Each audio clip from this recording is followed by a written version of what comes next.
Hello दोस्तों, स्वागत है आपका वेब गुरुकुल सेंटर में। आज का जो हम लोग का टॉपिक है वो है लार ग्रंथि। आज हम लोग समझेंगे कि लार किस तरह से कितना महत्वपूर्ण भूमिका निभाता है हम लोग के भोजन को पचाने में। यहाँ से फर्स्ट स्टेज जो है वो चालू होता है भोजन को पचने के लिए। तो आइए आज हम लोग समझते हैं लार ग्रंथि के बारे में, जिसे हम इंग्लिश में सलाइवरी ग्लैंड कहते हैं। जो हमारा लार है ये प्रतिदिन मनुष्य में लगभग 1 से 1.5 लीटर लार बनता है। मनुष्य में लगभग 1 से 1.5 लीटर लार बनता है। ये आप लोग याद रखिएगा। मनुष्य में लगभग कितने लार बनते हैं? तो 1 से 1.5 लीटर लार मनुष्य में प्रतिदिन बनते हैं। अब आइए समझते हैं कि हम लोग लार ग्रंथियों को कितने भाग में बांटते हैं। तो लार ग्रंथियां 3 प्रकार की होती है। एक को कहते हैं पैरोटिड ग्रंथि। पहले को क्या कहते हैं? पैरोटिड ग्रंथि। और दूसरे को कहते हैं अधोहनु या सब मैंडिबुलर। दूसरे को क्या कहते हैं? सब मैंडिबुलर, या फिर हिंदी में कहते हैं अधोहनु। ठीक है, ये आप लोग याद रखिएगा, ये नाम हमने यहाँ पर लिख दिया है। पहले को कहते हैं पैरोटिड या फिर कर्णपुंड ग्रंथि। दूसरे को कहते हैं अधोहनु ग्रंथि या फिर सब मैंडिबुलर ग्रंथि। तीसरे को कहते हैं अधोजीवा या फिर सबलिंगुअल ग्रंथि। ये तीसरा ग्रंथि होता है। इन तीनों के बारे में हम लोग एक एक करके समझते हैं। पहले समझते हैं पैरोटिड ग्रंथि। ये सबसे बड़ी ग्रंथि होती है। ये सबसे बड़ी ग्रंथि होती है। ये आप लोग याद रखिएगा कि सबसे बड़ी ग्रंथि कौन सी होती है। तो पैरोटिड ग्रंथि सबसे बड़ी होती है। आइए अब समझते हैं कि ये पैरोटिड ग्रंथि कहाँ पाई जाती है। तो कान के नीचे ये पैरोटिड ग्रंथि पाई जाती है। अब हम बात करेंगे तो ये कान के नीचे एक यहाँ पर पाया जाएगा और एक यहाँ पर, यानी दोनों साइड 2 पैरोटिड ग्रंथि, एक इधर और एक इधर। जितना भी हम ग्रंथि पढ़ रहे हैं उन सब की संख्या 2-2 होती है। पैरोटिड की भी संख्या 2 होती है, सब मैंडिबुलर की भी संख्या 2 होती है और सबलिंगुअल की भी संख्या 2 होती है। तो जब हम बात कर रहे हैं पैरोटिड ग्रंथि की, तो कान के निचले भाग में यहाँ पर पैरोटिड ग्रंथि एक होता है और एक यहाँ पर होता है। ये आप लोग याद रखिएगा। पैरोटिड ग्रंथि की संख्या कितनी होती है? 2 होती है। एक इस साइड, एक बायां कान के साइड और एक दायां कान के साइड। कान के नीचे यहाँ पर देखिए हम फिगर कान का बना है, ये चेहरा है आदमी का, और इसके नीचे देखिए पैरोटिड ग्रंथि पाया गया है। पैरोटिड ग्रंथि में एक आप लोग को समझना है, कभी कभी सुने होंगे गाल के यहाँ सूजन हो जाता है, जिसे हम गलसुआ कहते हैं। वो गलसुआ कैसे होता है? तो कभी कभी पैरोटिड ग्रंथि में, पैरोटिड ग्लैंड में वायरस के संक्रमण के कारण, वायरस के संक्रमण के कारण इसमें सूजन आ जाता है।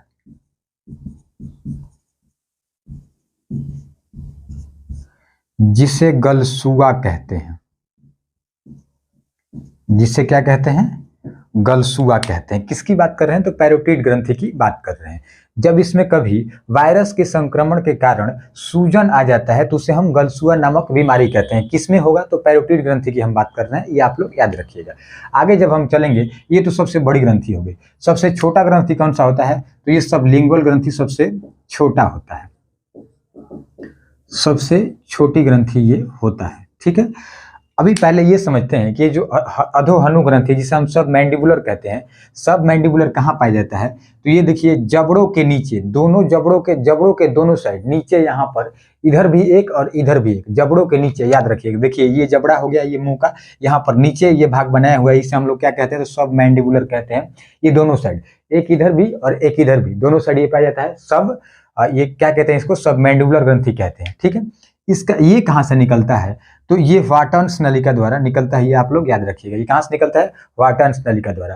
और जब इसकी बात करेंगे कर्णपुंड ग्रंथि की, कि ये कहाँ से स्रावित होता है, यानी कहाँ से निकलता है, ये वाला लार कर्णपुंड ग्रंथि कहाँ से स्रावित करता है लार? तो इसका देखिए यहाँ पर लिखा है हमने एक्सटेंशन नलिका द्वारा ये कर्णपुंड ग्रंथि से लार निकलता है। ये खुलती है यानी कि इसी नलिका द्वारा। क्वेश्चन ये करता है कि कर्णपुंड ग्रंथि जो होती है वो किस नलिका द्वारा खुलती है? तो एक्सटेंशन नलिका द्वारा ये ग्रंथि खुलती है। ये आप लोग याद रखिएगा। आगे समझते हैं कि मैंडिबुलर जो ग्रंथि है ये किस नलिका द्वारा खुलती है? तो ये खुलती है वाटन्स नलिका द्वारा, हमने यहाँ पर लिखा है। आगे समझते हैं कि ये जो सबलिंगुअल ग्रंथि है ये कैसे खुलती है? तो ये जीभ के ऊपरी हिस्सा से ये निकलने का स्रावित होती है। यहाँ जीभ देख रहे हैं, ये आप लोग हमने फिगर बनाया, इसके ऊपरी हिस्सा से ये सबलिंगुअल ग्रंथि का जो है ये स्रावित होने का रास्ता है। ये हम लोगों ने समझ लिया। अब बात करते हैं कि ये तीनों जो लार ग्रंथियां हैं इसमें कुछ एंजाइम पाए जाते हैं। पहले ये समझते हैं कि ये जो जितनी ग्रंथियां हैं इसमें से सबसे 99% जो है जल पाया जाता है। जितनी भी ग्रंथियां उसमें 99% क्या पाया जाता है, जल पाया जाता है। और 1% भाग क्या होता है, तो एंजाइम होता है। 1% क्या होता है, एंजाइम होता है। ये आप लोग याद रखिएगा, 99% भाग क्या होता है, जल होता है, और 1% भाग एंजाइम होता है। ठीक है, आगे समझते हैं कि ये जो 1% एंजाइम है ये कौन कौन सा एंजाइम होता है। तो इसमें हम लोग याद रखेंगे लाइसोजाइम। कौन सा एंजाइम, लाइसोजाइम एंजाइम इसमें पाया जाता है। ठीक है, और एक होता है जिसे हम लोग कहते हैं म्यूलिन। म्यूलिन एंजाइम होता है। ठीक है, और एक होता है जिसे हम लोग कहते हैं डाइएस्टेज। डाइएस्टेज, ठीक है, ये आप लोग याद रखिएगा। अब समझते हैं कि ये तीनों का काम क्या क्या है। तो लाइसोजाइम जो है ये कीटाणुओं को मारने का काम करता है। ये कीटाणुओं को मारता है, इसका काम क्या है, कीटाणुओं को मारने का काम करता है लाइसोजाइम। म्यूलिन क्या करता है, तो ये भोजन को चिपचिपा बनाता है। भोजन को चिपचिपा, ये क्या करता है, भोजन को चिपचिपा बनाता है। डाइएस्टेज की बात करेंगे तो इसका काम क्या है, ये भोजन में पाए जाने वाले स्टार्च, जिसे हम लोग मंड कहते हैं, जिसे क्या कहते हैं, मंड कहते हैं, इस स्टार्च को ये कार्बोहाइड्रेट में बदलता है। इस स्टार्च को किस में बदलता है, कार्बोहाइड्रेट में। नीचे आप लोग को नहीं शो कर रहा होगा, यहाँ पर हम लिखे हैं स्टार्च मंड। ठीक है, उससे आगे साइड में लिखते हैं, ध्यान दीजिए। डाइएस्टेज का काम क्या है, यह स्टार्च यानी कि मंड स्टार को किस में बदलता है, तो कार्बोहाइड्रेट में ये बदलता है।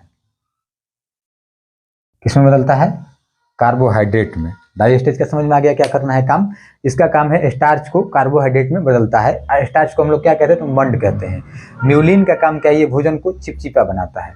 लाइसोजाइम का काम क्या है, ये कीटाणुओं को मारने का काम करता है। ये कुछ जो हम एंजाइम पढ़े हैं ये कहाँ पाया जाता है, तो लार ग्रंथि में ये पाया जाता है। ये आप लोग याद रखिएगा। देखिए कुछ स्टेज यहाँ पर भोजन को पचने का चालू हो जा रहा है, तो भोजन के पचने का फर्स्ट स्टेज कहाँ से चालू होता है, तो लार ग्रंथि से ही चालू होता है। एक बार फिर से हम इसको रिपीट करते हैं, आप लोग ध्यान दीजिए। लार ग्रंथि हम लोग में कितनी पाई जाती है, तो 3 जोड़ी हम लोग में लार ग्रंथियां पाई जाती है। कितनी जोड़ी, 3 जोड़ी। 3 जोड़ी लार ग्रंथि पाई जाती है हम लोग। ठीक है, 3 जोड़ी कहने का मतलब एक जोड़ी में दो। जैसे हम पैरोटिड की बात करें तो इसकी संख्या कितनी, 2 होती है। दोनों कान के नीचे दोनों साइड, एक लेफ्ट साइड भी और एक राइट साइड भी, ये पैरोटिड ग्रंथियां पाई जाती है। उसके बाद सब मैंडिबुलर की बात करेंगे तो जबड़ों के दोनों साइड, ये जबड़ा हो गया हम लोग का, ये पीछे के साइड में जबड़ों के दोनों साइड, यहाँ नीचे के साइड में कौन सा ग्रंथि पाया जाता है, तो इसे हम लोग कहते हैं सब मैंडिबुलर ग्रंथि। ठीक है, उसके बाद बात करेंगे सब लिंगुअल कहाँ पाया जाता है, तो ये जीभ के दोनों साइड नीचे में पाया जाता है सब लिंगुअल। ठीक है, ये भी आप लोग याद रखिएगा। 3 प्रकार की ग्रंथि होती है, तीनों की संख्या कितनी, तो 6 होती है। 3 जोड़ी कहने का मतलब 6। अब तीनों का काम क्या क्या है, तो इसका काम है, ये कहाँ से निकलता है पहले ये समझते हैं। ये निकलता है एक्सटेंशन नलिका द्वारा, ये स्रावित होता है। कौन, तो पैरोटिड ग्रंथि जो है ये खुलता है एक्सटेंशन नलिका द्वारा। और ये सब मैंडिबुलर जो ये ग्रंथि है ये कहाँ से खुलता है, तो ये वाटन्स नलिका द्वारा खुलता है। और ये सब लिंगुअल है, ये कहाँ से खुलता है, तो ये जीभ के ऊपरी हिस्सा से खुलता है। ये कौन, तो सब लिंगुअल ग्रंथि जीभ के ऊपरी हिस्सा से ये खुलता है। ठीक है, ये तीनों हम लोग समझ लिए। हम आप लोग को ये कहना चाहेंगे कि जिसको जो भी लोग हमारे वीडियो को देखते हैं, अगर आपको पसंद आ जाता है तो आप लाइक जरूर करें और शेयर करें। और एक जो कहते हैं कि मतलब उत्साह को बढ़ाने के लिए थोड़ा सा आप हेल्प कीजिए। और जो भी वीडियो को देखते हैं कमेंट जरूर करें। और अगर आपको अच्छा लग रहा है तो कमेंट में गुड लिखें, और ख़राब लग रहा है, कहीं पर कुछ कमी लग रहा है तो उसको कमेंट सेक्शन में ज़रूर लिखें कि ये चीज़ें हम आप सर सुधारिए, हम उसको ज़रूर डेवलप करेंगे, और जिससे कि हमको थोड़ा सा उत्साह मिलेगा। जय हिंद, जय भारत। मिलेंगे अगले क्लास में।